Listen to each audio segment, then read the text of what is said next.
Hey everybody, it's Master Gallengeist here, bringing you my Xbox Partnership Preview 2023 impressions. Now, I didn't get a chance to watch this, but I did see certain kind of little trailers and see a little bit of a write-up of what was kind of going on here, and I kind of wanted to kind of give my take on it. And I think that it's a pretty good kind of preview with all the different kind of things and kind of games that they had there.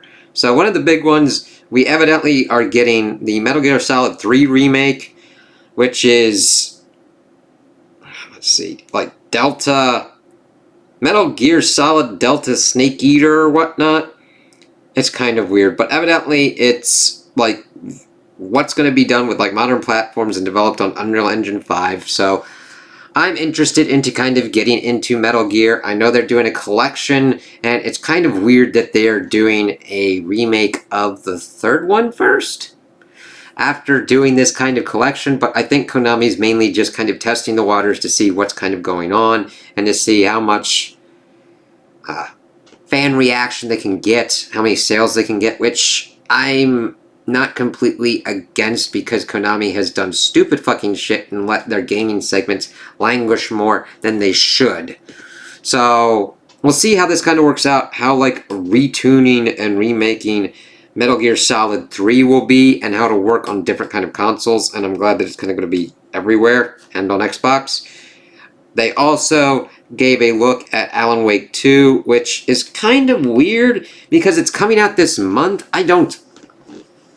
I mean, good for kind of survival horror and those people into Alan Wake. I might have to look into the remaster. I did get the Alan Wake 360 when I got Quantum Break, but it just didn't kind of gel with me. There was something that just really wasn't working. I might have to do another kind of attempt because sometimes that happens with certain kind of games where sometimes it pulls you in and you're like, fuck yeah! And sometimes you bounce off of it and you're like, this kind of isn't for me, and then you come at it at a later kind of point and you're like, you know what, it might be. But I'm glad that people get to look more at Alan Wake 2, evidently with like a dual protagonist kind of system and everything, so that's kind of good to showcase that off. But it's more of a like, I'm glad that it's kind of there for people that want it, and that's the good hallmark of a good kind of showcase and a preview kind of program, to showcase different kind of variety of games, and what I was looking through here kind of works out pretty well. We also get Like a Dragon Infinite Wealth, which lets you manage your own island resort, and this is kind of what pushed me to doing it because I have a contentious relationship with the Like a Dragon franchise. I'm more intrigued to see what lessons are learned for the JRPG one, like this one. I know that in November we're getting Kiryu Kazuma, the Like a Dragon Gaiden. We'll see kind of works out with that one. I mean, granted, that's going to be on Game Pass as well. But the thing is, I have this kind of balancing act of like, I like to support Sega and Japanese games on the Xbox because I'm like, please, granted, I don't know how big of a base I am on Xbox with like buying these kind of things, but I like these games and want to see more of them on them. However, I also want the franchise to change up what kind of goes on. How I did it probably wasn't the best route of thundering my way through pretty much all of the Yakuza games, barring spin-offs and weirdnesses that are not on the Xbox. But we'll kind of see what goes on, and mainly because of how Animal Crossing like this thing looked, of doing all this, helping out this kind of island resort. It's essentially an Animal Crossing game in the Like a Dragon universe. Like a Dragon, Yakuza. Since they're going more for the Like a Dragon, I'm going with the Like a Dragon. I try to find these kind of games. Now granted, I'd play with them and dabble with them, but my mom's really into them, and if this is something that could actually work out for her, I don't mind playing this kind of game and going through all the different kind of things that can be going on with it. I don't mind Ichiban Kasuga as the kind of protagonist. I just hope that they kind of dial in more of his stupidity, because he was kind of really fucking stupid on certain kind of things, but then he was more balanced out on certain kind of side quests. I'm happy that people like these games for what they are, but I think that they can just do a better mesh of main story, side content, make it so that way it's not so onerous. Because just because I can spend 100 hours in a game doesn't mean that I need to or want to. Just because you have the quantity doesn't mean it's the quality. Assassin's Creed has taught me that mostly. And that's kind of why I'm looking forward to trying out Assassin's Creed Mirage at a certain point, because it's more of an Assassin's Creed kind of game. Granted, that gets me into a kind of like a sidetrack of, hey, what's your problem with that? I don't mind the Viking and the Egyptian and the Spartan ones. It's just, you're not really an assassin at that point. I wouldn't mind RPGs where I'm a Magi, a Spartan, and a fucking Viking. But I also want the assassin kind of stuff. Like, if they had, like, spun it out and, like, used the Animus to do that kind of stuff, be like, hey, here's our Viking one, here's this stuff, all that kind of stuff. But that kind of links me to what kind of goes on with Like a Dragon. So many systems are put into those kind of things, and if I essentially just have to help my mom out to get through the kind of bullshit so that way she can play that kind of stuff, sure, it gives her another kind of different, weird-ass, wacky kind of game to kind of go for. There are aspects of Like a Dragon that I like, mainly the RPG kind of stuff, and if they just kind of retool it and work with it, especially since it's more inspired by Dragon Quest, which there are kind of worse RPGs to try and ape, but I mean, I fucking did Dragon Quest XI, and it's one of my favorite RPGs of all time. Like, I really fucking love it because of the story, the characters, and how it's fun to fucking play the game. Weird, I know. Same with The Witcher 3 for me. It's fun to play the game. That's why I like the Elder Scrolls series, the Fallout series, all that kind of stuff, because they're fun to play, and those are different kind of RPGs and all that. It's what you kind of go through and what you kind of have to do to kind of go through with that. And I hope that they do more of their own kind of style. I like the first kind of concept of Like a Dragon 7, and hopefully they do more. This showed off more just the resort kind of stuff, which I'm looking at this and I'm like, why didn't you just make this as a game? Granted, I understand that. Like, I know that sounds like a weird fucking thing. Just make it its own kind of game. I don't think as a spin-off it would do that badly at all. But you raise up a lot of stuff, you fight some stuff. Strange kind of aspect. My mom's like, I would kind of want some combat here, and Animal Crossing is like, here you go! Here's some Animal Crossing kind of combat, go for it. Well, alright, so let's move on. We've also got a look at Ark Survival Ascended, which is a remake of Ark Survival Evolved. There's a lot of weird kind of shit that I've heard about with what's going on with how this is being handled by the studio, and that's mainly with people that I've heard that have played it. I have not played it, so it's dinosaurs and weird kind of, well, not weird stuff, but you fight dinosaurs and fantasy monsters and everything. There's a lot of different kind of things. If you're into like the survival stuff of it and everything going on, go for it. Look into it. We've got Manor Lords, which is a historical city building game, evidently. That sounds kind of interesting. And a different kind of genre that we don't really see that much. So, yay for Game Pass. RoboCop, Rogue City. I'm going to have to look more into that. Because if you do a good RoboCop game, where you kind of deal with all the kind of crazy-ass aspects that are presented in the movies, you would have a pretty decent game on your hands. I mean, you also fight a mech. Still Wakes the Deep. That's a survival horror one that evidently is kind of on a mysterious oil rig. This one I've seen people talk about how it's kind of similar to John Carpenter's The Thing. And John Carpenter's The Thing is one of my favorite kind of horror movies. Cosmic horror and sci-fi kind of movies in general. So if you've got that kind of comparison going on, it's like, okay, let's kind of see what goes on here. So I'm looking forward to that one, survival horror, to see what's going on by the developer, The Chinese Room. Let's see. There's a new narrative horror game from Dear Esther. Ooh, new narrative. Okay, so there might not be much combat depending upon what goes on with that. We'll see how it goes. I'm all up for different kind of ways for certain kind of games. I like that people who like the Outlast kind of perspective get their kind of horror perspectives. I am kind of more upon like earlier kind of Resident Evil. I didn't mind the Ethan ones, but after going through the series and kind of learning kind of stuff, I'm kind of more. Granted, I came up through mainly 4 through 6. Granted, mainly 4 and 5 as my 1. 6, I'm like, what did you fucking do? And I still had fun with 7 and 8. Problem is, Capcom doesn't know how to do their narratives. Now, a narrative one, it depends upon how it's done. I kind of like the tension of, I need to understand if I can fight this fucking thing or if I need to run from this fucking thing. And if that's kind of why I'm not really that well into Outlast style kind of ones. That's why Resident Evil's Ethan ones worked for me, because you still had that kind of aspect, where in the other one you're just like, you gotta run and hide. It's like, alright. I'm not really scared, but I'm just kind of more annoyed at this point. So we'll see how that kind of works out. We've got Dungeons of Hinterberg. Let's see. Oh, evidently they went into the game's combat and social side. That's kind of cool. I remember seeing some stuff with what was going on with this. I would definitely look into that for what's kind of going on. I like to see what kind of goes on with that. Spirit of the North 2. About Fox and a Raven teaming up to restore lost guardians and do all they can to find their way home.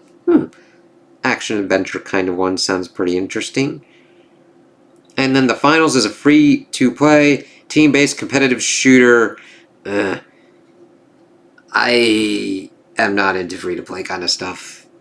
Mainly because it compromises game design. Because you gotta get people to pay shit. I don't mind paying for shit. Alright? Like, I will buy a game. And the thing is, if I don't like it, I'll be like, then this franchise isn't for me. I've learned. Alright. Free-to-play competitive stuff, that I don't like that model. It's introduced so much shit where it's just frustration, where it's like, I don't need to go for that. So if you're into that, check it out. Be careful with the systems involved. They are mainly done to make sure that you either become a whale or get annoyed by certain kind of stuff. So if you're able to handle the insanity that can go on with them, go for it. Check it out. Just be careful of how it starts out and how it continues going. Bungie's franchise of Destiny really is a kind of hallmark for that, and other kind of ones as well. Always watch out for those microtransactions and stuff. The last one on this article with explaining Icaro Will Not Die is a fast-paced game with roguelite elements from Future Labs and Thunderful. I wasn't much into roguelites, but I liked Hades. So that was pretty. I liked it because it had a narrative that even worked within the whole kind of like dying and coming back and everything. Especially within the whole Greek mythos and everything. So that just worked out for me. It'll be interesting to see how Hades 2 works out. I know I'm talking about other kind of ones, but it works within roguelites because of the frustration that can come from like going through and like losing stuff. If it's not carefully designed, it just becomes frustration inducing, and I'm just like, Set in a futuristic neon facility, and the announced trailer gives fans a glimpse of what fun lies ahead. Might have to check that kind of stuff out later. But I think this is an interesting kind of one because it had a nice kind of mix of everything kind of going on.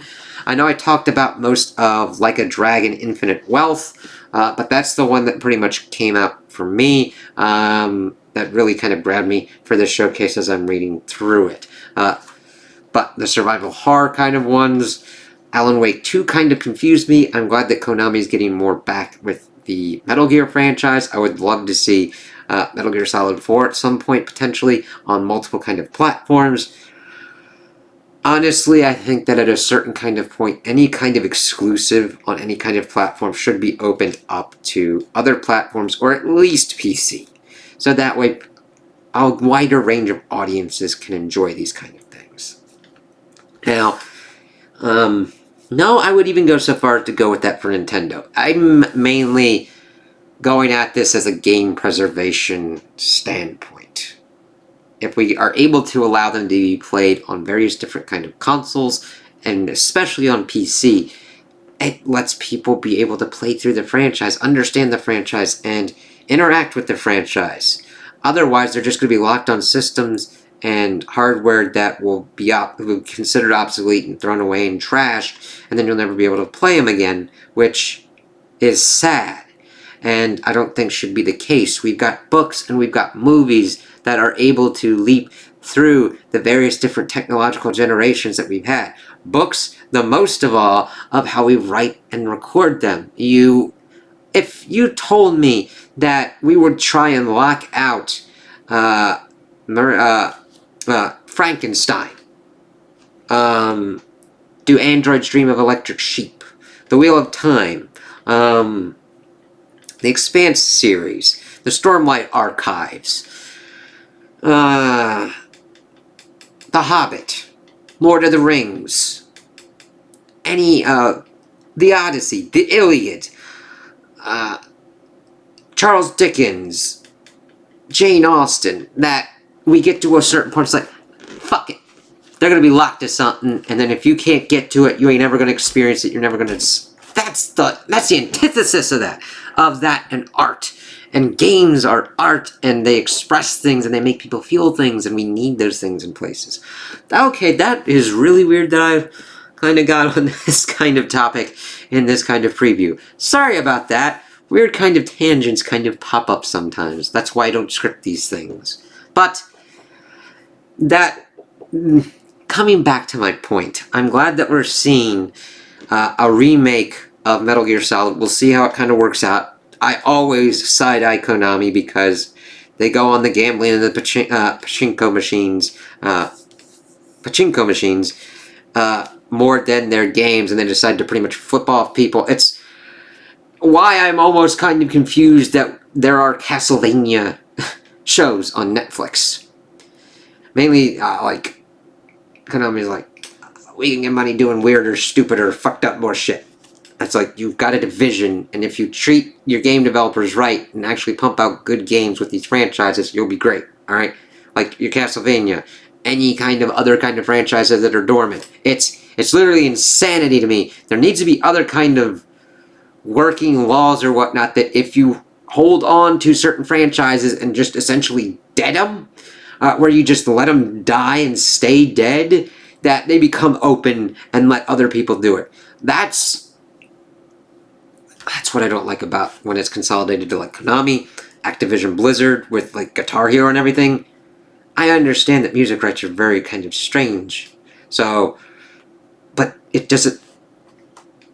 It's almost like, hey, let's try and microtransaction the shit out of this shit. It's like, god damn you, fuckers. So we'll see how that kind of works out and see how everything here works out. I hope that if people are hyped for Alan Wake 2, that game works out for you. I might check it out at a certain point or whatnot, but we'll kind of see. I like that there's a whole different kind of bunch, and a lot of these I think will be popping off on Game Pass or whatnot. Or if not popping up on Game Pass, at least... Since it's like a partnership kind of thing, it's like, hey, here's a third party, let's see what's going on. I was kind of disappointed that we didn't see anything from Baldur's Gate 3, but we have heard that Larian is working on it, and it will potentially be out by the end of the year, which works out. That's a whole kind of crazy kind of thing, but I'm glad that we'll be getting it at some point. It happens. There were issues with development of trying to get parity with the Series S and the Series X. I understand that that's hard work, and that they are staggering it with PC, PS5, and then we'll eventually get it on Xbox. So that's my biggest kind of disappointment with this preview. No kind of Baldur's Gate 3 kind of thing, but I'm patient. I'm alright. Take your time, show us when we need it, you know? Like, well, show us when you can show it. I kind of mellowed out, but not mellowed out. I never was like, show it to me now!